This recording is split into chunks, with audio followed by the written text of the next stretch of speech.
Jon Baker is the General Manager of the Center for Threat Informed Defense.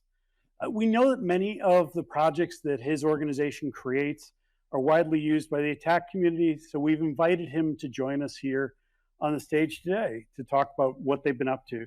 So please welcome Jon. And for the last talk of the day, last talk of the conference. I was really struck by the 10-year anniversary panel, and so I'll share. I've been at MITRE for 20 years. I never imagined that would happen when I started 20 years ago, right? I think throughout that time, what's kept me here is I've been able to surround myself with people that were smarter than me, where I could continue to learn from them, with them, and do things that hopefully mattered along the way. So I was thinking about that question that came up during the anniversary panel. How has attack affected your life? Right? I thought that was a pretty cool question. So I got to be alongside the attack team through a lot of the maturation and kind of explosive growth of attack. I was a department manager. We were reorganizing our cybersecurity organization here at MITRE, and Todd Whitbold, who the team mentioned, had hired me several years earlier. I worked in his group, and I looked at him as an advisor and a mentor. And he had suggested that as we did this reorg, I ought to take on the role leading what became MITRE's Cyber Threat Intel and Adversary Emulation Department. Well, that department had the good fortune of kind of housing or being the home for the attack team, the Caldera team, and what we eventually called Adversary Emulation. So in that time, I learned tremendously and grew tremendously in that role. But it also put me in a position where I got to meet with a lot of people here in this room and across the community that were sort of adopting and helping to advance attack. And along the way, that's where we kind of had the aha moment that there was something we needed to do to really try to scale threat-informed defense, to harness the power and energy that you all bring to attack and operationalizing attack, to do even more, to try to have an even greater impact. And so that's a little bit of the attack impact on me kind of thing. I thought that was awesome to hear how it's affected the lives of the core sort of founders of attack, and figured I would share. This event today is is a sort of a soft anniversary for us at the Center for Threat Informed Defense. 4 years ago, we got started with the Center for Threat Informed Defense with a kickoff luncheon and an R&D workshop here at ATT&CKcon. At that point, we had 13 members working with us. They all took a big leap of faith, trusting MITRE, trusting myself and Rich Struess, my co-founder, that we could do something good that would help move the whole community along and help scale the work that MITRE was doing with the community on attack. Today, we have 36 member organizations from around the world that are very much committed to collaborative R&D in the public interest. We've now got this track record of coming together as a community, understanding gaps, challenges, opportunities, problems, and systematically evaluating them, and then developing solutions. When we develop a solution, our goal is to create something that will help improve the entire community. We want to create practical resources that you can use to improve your cyber defenses. I organized the research program around what I think of as the 3 core areas for threat-informed defense. I want to, a lot of the knowledge that we heard in talks today and yesterday, I want to capture that and use that and further research to make it much easier to operationalize the great threat intel products that are out there today and the knowledge that we have across this community. I want to make it much easier for teams to test and evaluate their defenses from the perspective of an adversary. We need to understand how our defenses stand up against the attacks or the TTPs that adversaries actually use. And it's got to be easier for us to do that. It can't just be the most elite teams have that sort of capability. And then, of course, the ultimate goal really is to improve our ability to defend against those threats. And so we need to be systematically improving our defensive capabilities as we go along, based on that knowledge of what adversaries do. So I won't go through all of the milestones over the course of the year here, but for this talk, I wanted to share with you a little bit of our progress this year. I'll hit a couple of my favorite projects, talk a little bit about what we're working on right now, and then a little bit further out what's coming up on the horizon. and then some of the things that we hope to do to really try to scale the community we have here today. So there's been a couple references to this work over the course of the conference. I wanted to highlight Ocean Lotus Adversary Emulation Plan. It's our most recent project. And it also kind of goes back, for me, to the beginning of the Center for Threat Informed Defense. One of our first projects was a project that created a FIN6 adversary emulation plan. When we did that, we wanted to do it in a way that it wasn't just a one-off. We wanted to set ourselves up so that there would be a consistent look and feel to a collection of adversary emulation plans. And at that time, remember I had started out as that department manager running our adversary emulation work. Well, we had done a lot of work developing emulation plans for different government sponsors to support our internal research program, but they all kind of showed we were learning as we were going. They all had a different look and feel, and honestly, the barrier to entry was pretty high. So in publishing the Adversary Emulation Library, we wanted to give a consistent look and feel to all the emulation plans and kind of lay out for the community our perspective on what a good intelligence-driven emulation plan looked like. So fast forward to now, we have kind of partnered with the attack evaluations team so that every time we do another round of attack evals, a emulation plan is also added to the library. So now you have this corpus that's kind of building up, but it's always been focused on Windows and kind of traditional Windows enterprise environments. So Ocean Lotus is our first emulation plan that brings in Mac and Linux TTPs. So I'm excited about that, and I love the energy of some of the speakers earlier that are looking to do more in Linux, and I can't wait to work with them to do that. The other thing that's happened is we've learned along the way, and we're really trying to position those emulation plans to better support purple teaming. So if you look through the Ocean Lotus plan, you'll see a lot of notes and suggestions for defenders for the blue team to help them better use and benefit from that Ocean Lotus emulation plan. As I go here, all of our projects are up on our website. Often the technical resources are up in GitHub. It's all open and freely available. In Slack for this talk on the channel, I posted links to all the different projects that I'll mention here as we go along. So if you're curious, it's in the Slack channel. The next project I wanted to highlight, I'm also excited about this one because this is our first project out of the Center's research program where we're really trying to advance the state-of-the-art in detection engineering.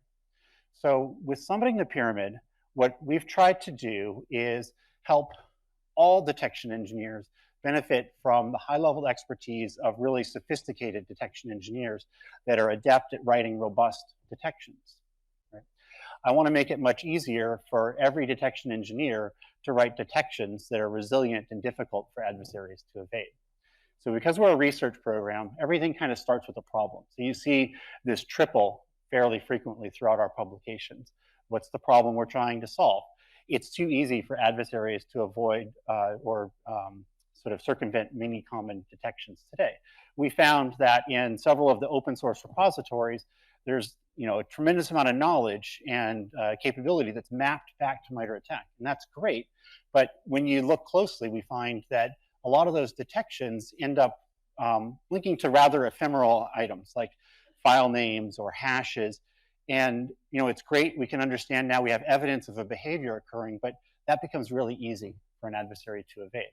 And so what we did with Summiting the Pyramid was we put together a tool and a framework for evaluating a detection and helping you systematically kind of move it up that pyramid of pain, trying to make it more robust.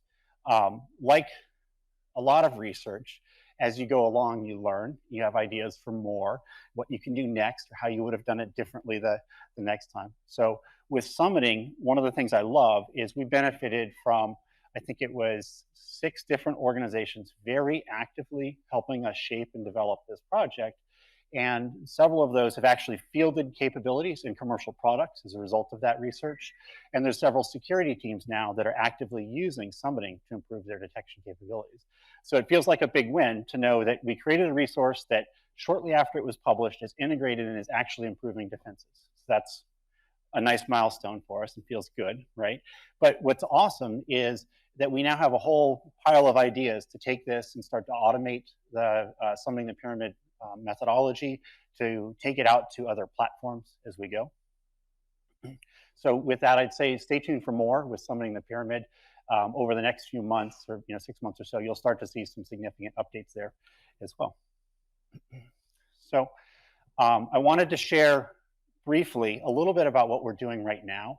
I won't have time to go through all of the projects, but I decided to list them here for you if you're curious. The one I thought was maybe most relevant, given the talks that we've had this week here or over the last day and a half, was the M3TID project. Sort of a mouthful. Measure, maximize, and mature threat-informed defense. We've seen countless presentations over the week here and over months, and you see blog posts all the time where organizations are talking about how they sort of measure and communicate around defensive posture against specific TTPs and attack.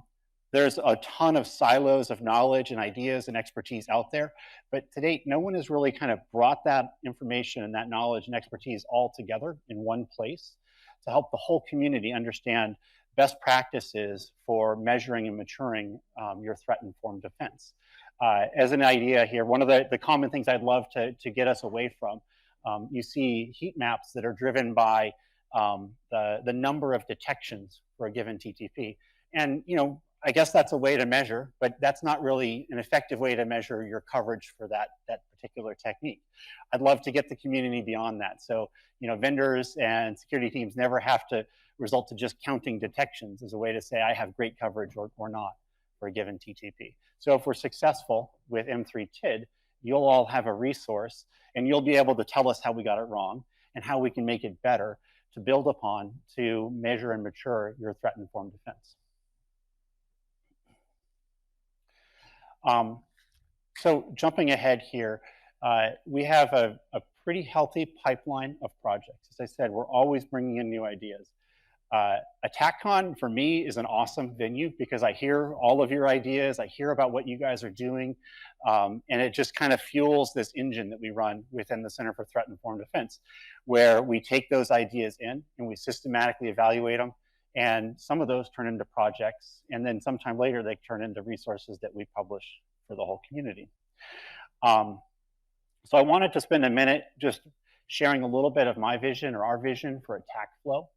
So we built attack flow as a data model for representing a sequence of adversary behaviors.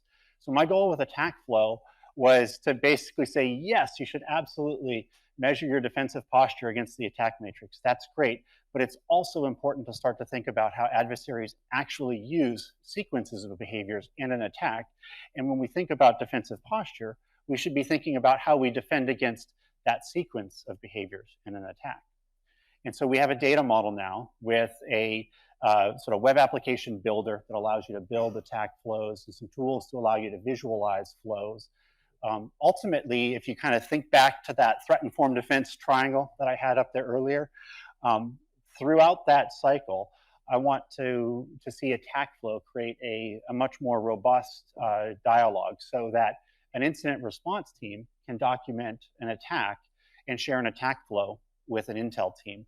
And that intel team can include in their reporting an attack flow that perhaps an adversary emulation team or a SOC team can use to evaluate their defenses and develop more robust analytics. So I'm trying to create that ecosystem based on understanding that sequence of adversary behaviors. We're getting ready to launch a project in the center that I'm really excited about this because it is a way of kind of giving you a sense of the sort of energy among center participants. We have 10 organizations. So a third of our center members have all said, this is something that we're excited about and is important to us.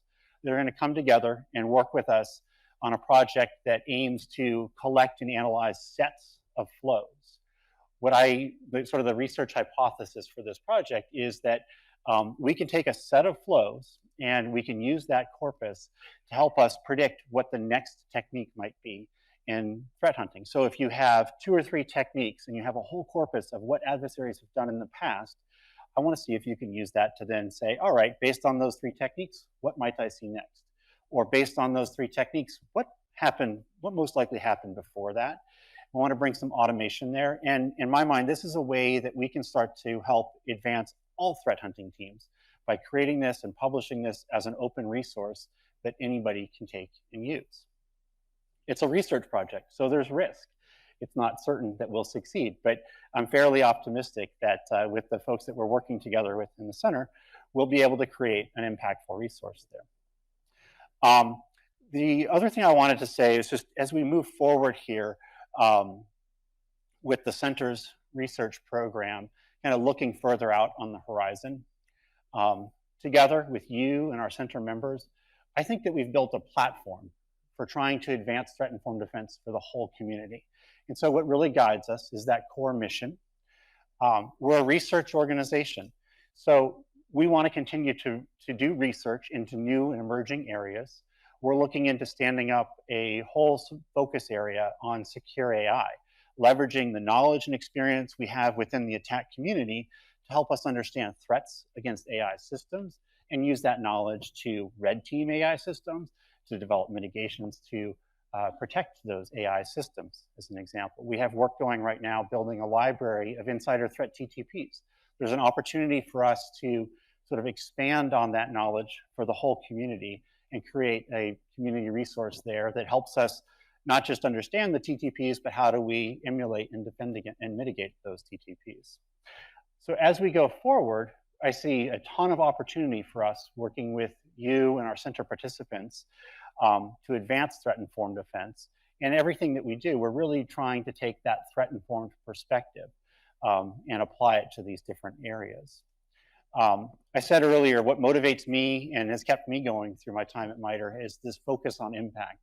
It's incredibly rewarding to me and my team. I hear several of them like stopping by and letting me know, like, that was so cool.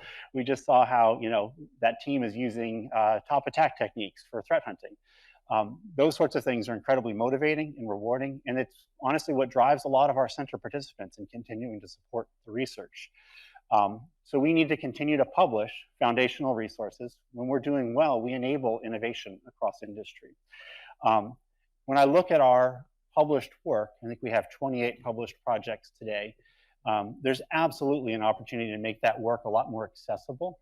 Today, honestly, the barrier to entry for many of our projects is higher than it should be. We need to improve that. And so I want to work with you to collect your feedback to understand how is it hard to use these things, what doesn't work, what works really well, so we can continue to improve those resources. To really succeed and scale threat-informed defense globally, we need to build a global community. Obviously, this event has people here in person from around the world.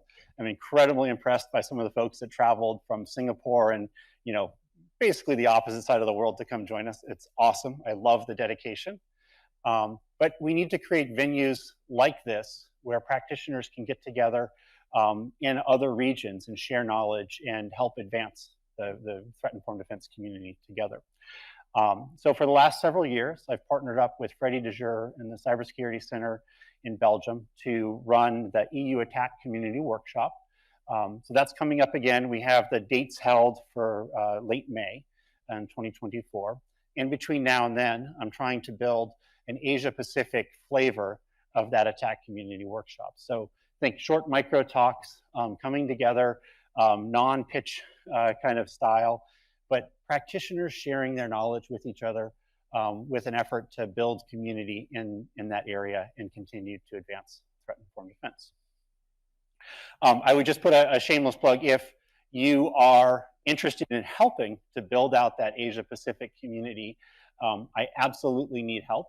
I've been working to kind of network and establish connections in the region that would be interested in speaking, would be interested in joining, would be interested in recruiting people to kind of build out the community.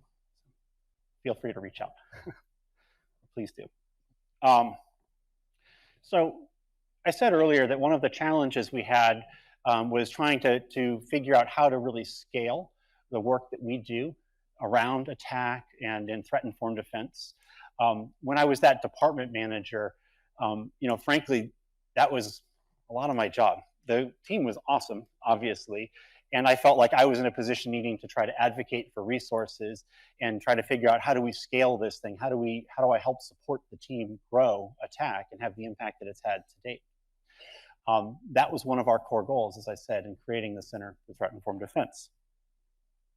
So today, we have the center and all of our participants that come together and are incredibly invested in the research. They fund the research, they drive the research that we do, all with an eye or a goal of advancing the whole community. We have our first couple of benefactors at Ecolvio and Coalfire that helped us shape this benefactor program that Adam spoke about earlier, where basically benefactors can come together and help us scale by financially supporting the research. So if we want to do more ATT&CK, we can have more resources to do that. And then lastly, community. Venues like this, people sharing on social media, writing blogs, taking the time to talk about their experiences, their successes, their failures, is incredibly important to us. It helps drive the research program in the center. It helps evolve and mature the ATT&CK corpus. Your input is really critical to continuing to drive and advance threat-informed defense. So please share your use cases. It's just an anecdote that I thought I would share. Somebody recently wrote a blog about how they use Top ATT&CK Technique Calculator, one of the center's research projects. And it was awesome. He kind of walked through step by step what it was and how he uses it for a couple of different use cases. But the simple fact that he took it and took the time to write it down and share, it allowed us to then kind of share that for the world. And now I think, I don't know, many tens of thousands of people have seen the blog and now understand that resource is there. So it goes from a resource that we created within the center to a resource that's now widely known and hopefully widely used, so it can have an impact. So we all play a huge role in advancing threat-informed defense. So with a couple minutes to go, I just would kind of ask you all to join us and really continue to do what you're doing. You're here today, so that's a good sign right there, and change the game on the adversary. Keep in mind, we all play a really critical role in advancing threat-informed defense. ATT&CK wouldn't exist today if it wasn't for this community. I think one of the panel questions was, what enabled ATT&CK to succeed? And I think one of the answers from the panelists was the community contributing to it and keeping it alive and keeping it moving forward as adversaries evolve. Well, that's critical to really advance the whole threat-informed defense community. So with that, I have a couple minutes left for questions. I love questions. First off, thank you not only for the excellent talk, but also helping us cultivate this ecosystem where you can connect to the community. It's incredibly rewarding. I do have a question in my back pocket, but want to hear, speaking of community, if there was anything from the audience. We can circle back later. On that big topic of community, just wanted to hear your thoughts on what are the best touch points? I know you have a page on highlighting work and maybe GitHub repositories and email alias. How does the community really kind of reach the center? Yeah, actually, I'm kind of psyched about this. We just created a Slack channel on the ATT&CK Slack. So if you ever post there, you're ever wondering if you're on the MITRE ATT&CK Slack, we're watching. We'll check in there. But you can always just email if that's easiest for you, or posting on LinkedIn and that sort of stuff. We see it. So email at CTID is probably best. It's something that I really want to, as we go to build community, we're looking into creating just a dedicated CTID Slack. So maybe that'll come out in a little bit here as well. Oh, awesome. And then regarding like historical work, would you direct people to the website, the GitHub? Yes. Oh yeah. If you go to our website, there's our work page. If you go to the our work page, you can kind of scroll through. All of our publications are up there and available. In honesty, it's like a thin marketing site that'll link you to our GitHub repo or some product documentation on whatever that resource is. But it's all up there on the our work page. Yeah, excellent. And then regarding like future, you highlighted some really excellent ideas regarding research. Say there's an idea out there. Someone mentioned this global community. What kind of ideas are you looking for? I think you mentioned some of the usability of ATT&CK or extensions of ATT&CK or applications. What kind of ideas are you looking for, and what's the best way to engage? Is it that Slack, the email? Well, first of all, he's not here. He had to fly back to the West Coast, but I'll steal something from Sunil Sundar. Sunil's our director of R&D, and he's been really trying to embrace this idea that no idea is a bad idea. I think I see some smiles there. They saw it up on a slide earlier. All ideas are good ideas. Good ideas are great, I think is the way that the triple goes. But there's a sort of a double meaning to no idea is a bad idea. So we want ideas. Not having ideas is a bad thing. So We love ideas. People reach out all the time. Send us an email at ctit@miteringenuity.org. If you have an idea, or catch me and talk to people at conferences and venues like this all the time, and I learn from you, and it inspires us, and hopefully it turns into some other useful project. Excellent. Small token of appreciation. Thank you. Awesome. Thanks, Jim.